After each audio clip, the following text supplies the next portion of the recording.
Проверку завозного мяса ранним утром рабочая группа правительства начинает у выездного поста в Сунже. Сотрудники ГИБДД останавливают грузовые «Газели» и легковые машины с большими багажными отсеками. Все они спешат на субботний городской рынок. Многие везут фрукты, овощи, одежду, но сегодня проверяющих интересует только мясная продукция. Такие тоже есть. Эта «Газель» наполовину заполнена говядиной. Как показывает проверка, документов по экспертизе на мясо нет, и таких торговцев несколько. Позже проверяющая комиссия направляется на территорию рынка. Здесь мясной продукцией торгуют в большом ангаре. Говядина, баранина, индейка, курица, конина. Можно купить все. Но сегодня смотрим не на ассортимент, а на разрешение для торговли. А именно наличие экспертных документов с отрицательными результатами на болезни. Их, как оказывается, нет у многих. Сегодня нет сопроводительных документов. Но если, значит, по новым правилам, если по ветосмотру нарушений нет. Если сопроводительных документов нет, мы имеем право ему отказывать. Мы имеем право после проведения ветсанэкспертизы допустить. Хорошо, возникает вопрос. Значит, им сопроводительные документы не нужны, они могут без сопроводительных документов привозить, чтобы мы потом в лабораторию Нет, проводили. сопроводительный документ – это первое условие. Первое условие, да. Вот это первое условие да. никто здесь не соблюдает. Да, вот вся наша проблема. Азиаха какое? Мы там не увидели ни одной машины с сопроводительным документом. Если первое условие человек не соблюдает, откуда у нас уверенность в том, что с мясом будет все нормально? Даже если наша лаборатория покажет, почему они не делают сопроводительный документ? Ну да, Азиаха. Да, но... Почему вы не разъясняете? Первый пункт исполнителя. И лаборатории гяту, не экспертизе гяту, цахами гяту. Все. Первый пункт, сопроводительный документ. Шада, дите, нет у тебя здесь никакой лаборатории.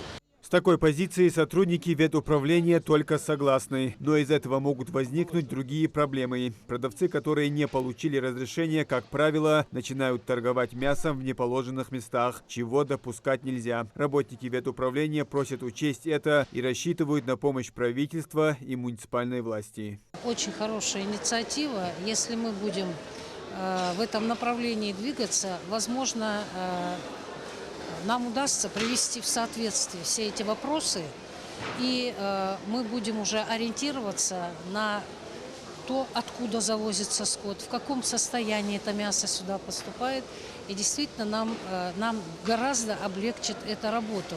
Здесь же на рынке есть лаборатория ветеринарного управления республики, чьи сотрудники каждое утро проверяют привозимое мясо на опасные болезни. По поручению вице-премьера смотрят на качество говядины и этого продавца. Визуально ничего не обнаружено, как и после проведения микроскопии. Отрицательный результат, доброкачественное мясо, поэтому мы дали разрешение на реализацию. После рабочая группа смотрит уже на наличие ветеринарного свидетельства на живой скот. Этот продавец приехал из соседнего региона, привез молодняк для продажи. Проверка показала, все нормально.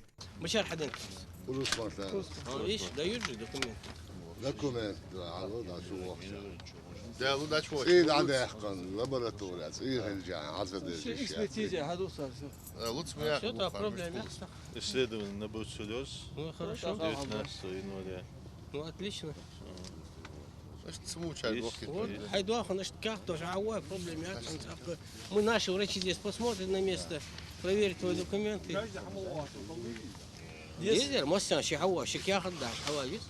А вот у этого продавца все обстоит наоборот. Бычков и телок он привез из Астраханской области, и ветеринарного свидетельства на скотину у него нет. В 2011 году дун ашу системы киехлушу систему. خلات كسي خلات علات ويجور كنتو إتياشو. حاجل تغنى دينا دي حاشو وضعوا الناس В последующем, Doğru var.